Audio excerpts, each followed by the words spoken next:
Welcome back, everybody. So today we're going to talk about the universal challenges for compliance officers in 2025. And for this, I have invited Leanne to speak with us because Leanne is client or customer success manager.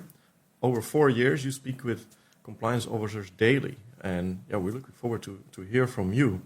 Yeah, what kind of struggles do you hear basically that your clients are bringing up, and what concerns do they have for the year of 2025? What keeps them busy? So when our clients and mostly our compliance officers come to us, at the moment they have questions about the supply chain management, for instance. How can they get the data that they need for their annual reporting? But also how can they collect data in a way that local users, local compliance officers also enter it into the system so that they have an annual reporting that makes sense. If you look at the CSR Triple D, it's a very big issue for clients to think, hey, how can I collect data that gives me a report? And at the end of the year, without having to stress at the end of the year, I have to still chase all my local compliance officers to fill it in. That's something that we see a lot. So does it mean that because of all these additional ESG activities, it's being pushed to compliance officers, and there's now more expectations for them and more challenges to get their data sets in order? Is that the direction that we're going with this? Yeah, data is super important, but I speak to compliance officers on a daily basis, and it's more about we have all these trends, all these legislations, and all these demands from the markets. How can we make sense of this? Because you can write a law, you can say, or the board can say, we have to be compliant with XYZ, but then there are very practical things when you have to implement it. And then we try to help the compliance officers, at least that's why I like my job so much, is to, okay, we have to solve this together. What do other clients do of yours? What can we configure to help and to make our lives easier? So that's what I help them with. And I think for this upcoming year, another thing is AI, that clients, they do want to have a lot of extra help because there's already so much work. And I speak to compliance officers mainly in the scope of SpeakUp software, but I know that's just one small part of their tasks that they have to do. AI could help them, but also they have questions, like they also have to explain to IT or internal stakeholders, is it safe? But also how could it make their lives easier? Yeah, so AI is basically a double-edged sword or challenge for them. So they see AI as a thing that can help them, but they have to focus on how can it be compliant for us as a compliance team. Yeah. But also they are looked at as, hey, how can we make sure that the entire organization is using AI in a suitable way?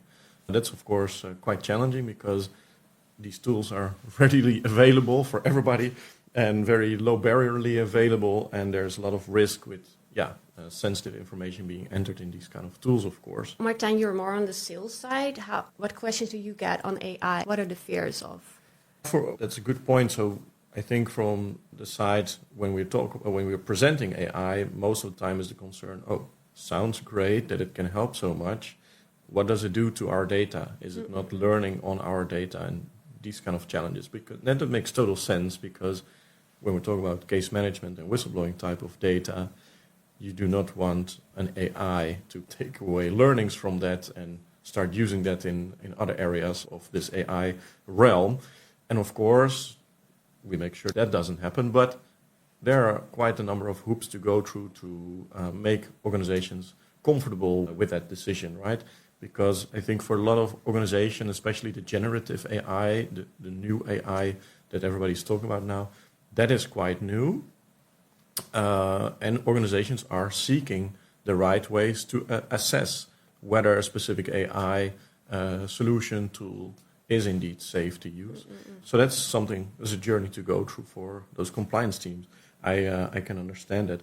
And of course, we've seen the previous years, right? There was the whistleblower directive.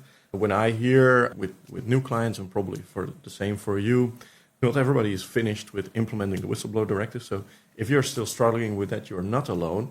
So it's just like GDPR, it's an ongoing thing. And what we also see, of course, is areas where organizations have to be compliant is DORA. I think you mentioned also earlier to me that quite a number of clients are asking about DORA. It's more that clients ask us about DORA, about how important it is that software is super secure and the data is safe. Yeah. But yeah, you know better than I how much certificates we have and how important it is to... Yeah, of course. But I think the key is the trend that we see. DORA is, of course, focused on financial institutions. It's resilience for digital operations. But what we often see is that when such a new regulation is being introduced, it also becomes a sort of new gold standard. Also, if you as an organization are not in financial services, but maybe you are supplying to financial services, which a lot of other organizations do as well. So there's a trickle-down effect that will make this DORA compliancy also a challenge for the next year. Yeah. And of course, because there are so many new regulations coming up, the question is, what are the risks, right, and challenges very practically for these compliance officers? Because there's a lot of additional work, and oftentimes there's not a lot of additional manpower to deal with all these challenges. What do you hear from your clients? How are they tackling those challenges for these organizations? And technology can help, of course, right? Especially, of course, the SpeakUp system. And I think what is interesting to understand, what type of functionalities are clients most helped with with regards to the challenges that they are being presented with from that efficiency standpoint and the data stability standpoint that you earlier introduced. Yeah. So to look back at the supply chain challenges that we talked about before, about ESG and CSRDDD, one of the features that could help compliance officers is that in our software we can design, for instance, workflows to make mandatory workflow and to make sure that local users, local compliance officers have to fill out certain fields. So to guide them through a workflow to make sense what they're going to report on at the end of the year. Yeah. Also because some local officers, they're not in the SpeakUp system on a daily basis, so to help them. So you set out predefined pathways through which users can route a specific investigation or case management process. Yeah. Those are the biggest clients who aim to comply with the CSRDDD or already have to because they're listed or large companies.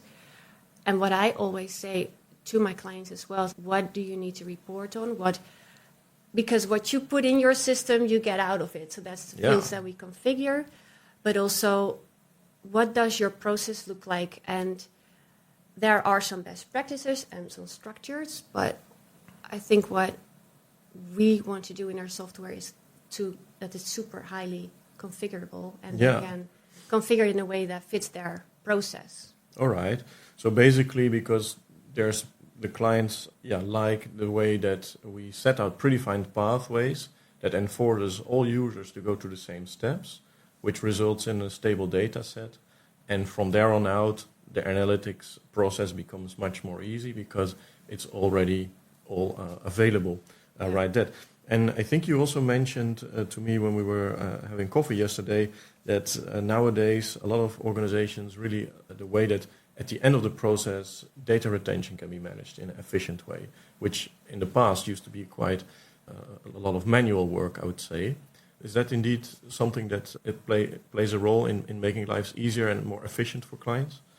Yes, although I think this is already built in their practice. It's not a new thing anymore. I think on our end, with our AI feature that you can auto-anonymize your data, that's a new thing and could be really helpful. Mm-hmm. But to be able to save your data in a safe and secure environment, and you know that you can set the data retention according to, and this is still a struggle for some clients, according to the EU member state you're in, that you can say in the Netherlands is different from, for instance, Hungary, that you can schedule data retentions for different purposes.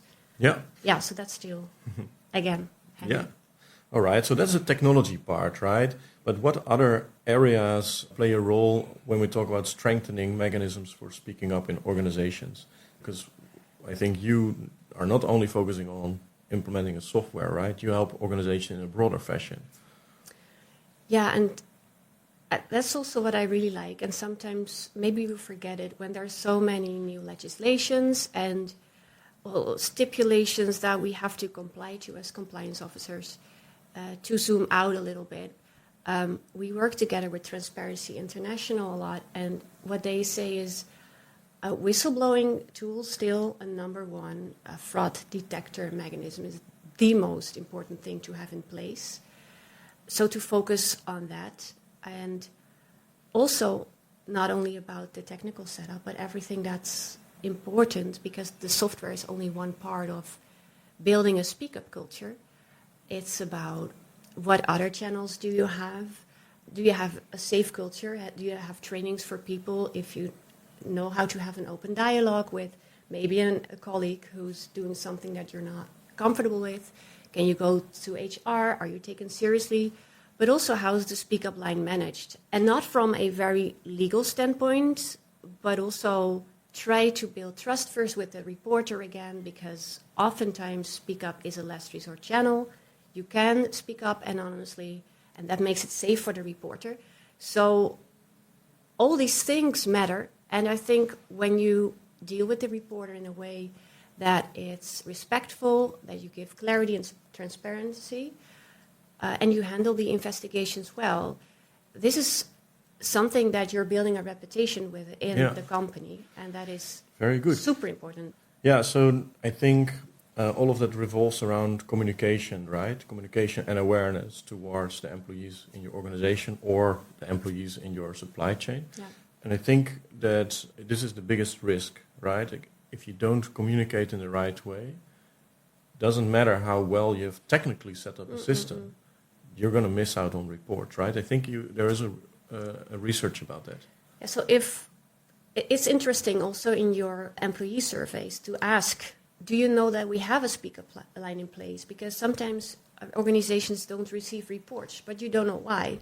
And very often what is that they don't know where to find the communication details. It's not fear of retaliation at that point, or it's like communication is number one. When do I go to that channel? Yeah. What can I expect? The communication around it. Yeah, so it's not just the fact that there's not a lot of reports doesn't mean fear of retaliation, doesn't mean we have a bad culture or people don't dare to speak up.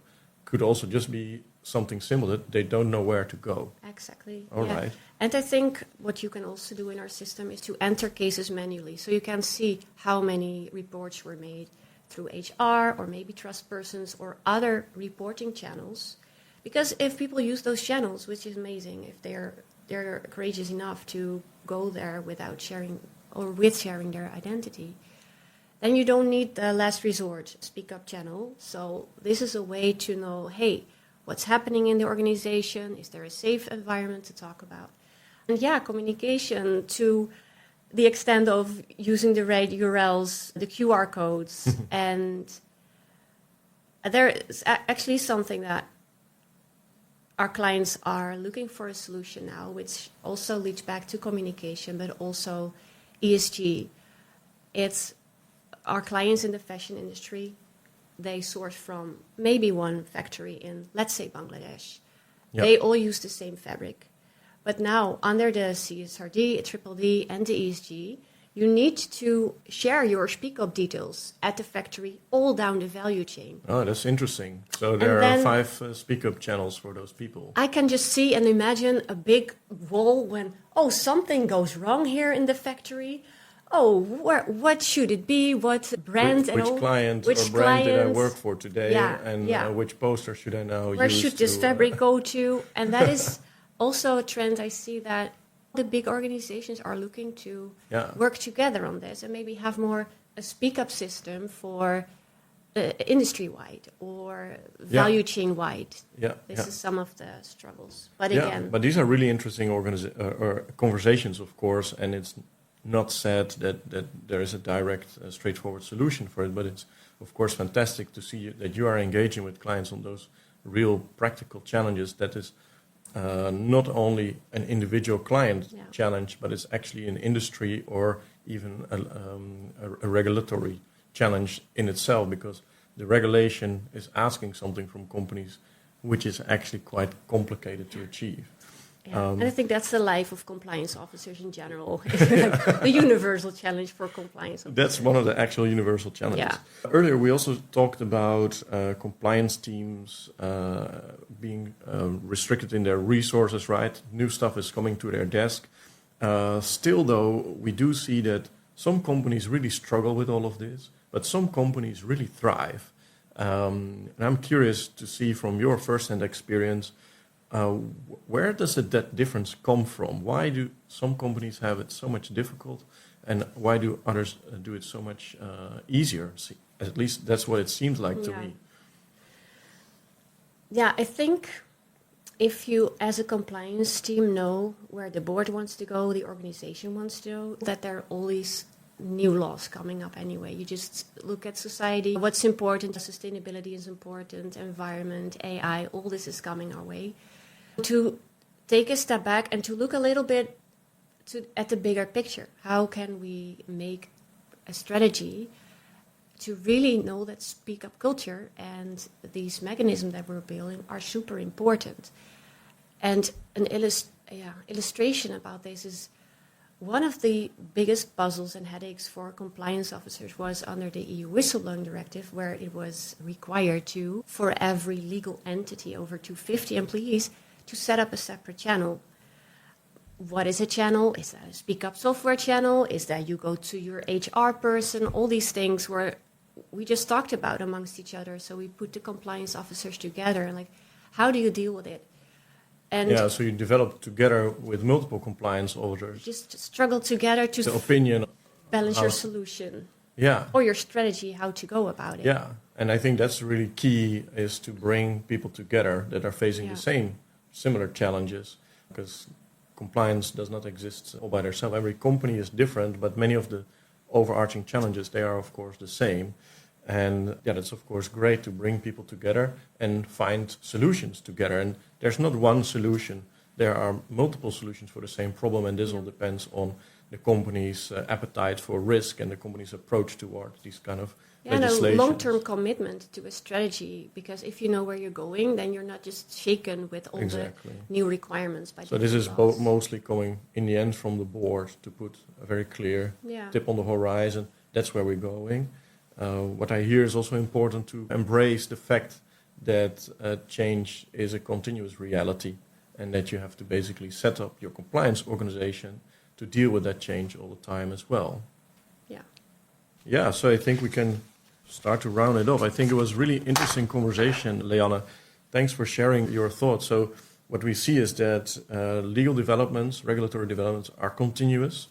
They will be there at any point in time. It will not be over next year. There will probably be more to deal with. And we see that technology can help, especially there's a lot of promise in AI to automate in an intelligent way things that can make processes and life easier for compliance officers. But there is a risk of falling behind if your organization is not set up to adequately deal with these changes and these opportunities in an effective way. And don't lose sight over the accompanying areas. Don't only look in the technology area, but also look at those very practical things like, hey, have we clearly communicated our stuff to our employees actually? We have great programs, but do our employees know about it? And if you have an agile team with a clear vision and commitment to change, then things can likely perform better. Any final remarks for you, Leanne? No. No, just that it's fun. It's always inspiring to talk to compliance officers and to be that sort of knowledge broker that I know that they need, because it's not that black and white. So I hope that with these podcasts and webinars, we continue to also help. Absolutely. To make their lives easier. Great. Well, thank you for your time today. And thank you for the audience for listening in. We look very much forward to see you at the next podcast.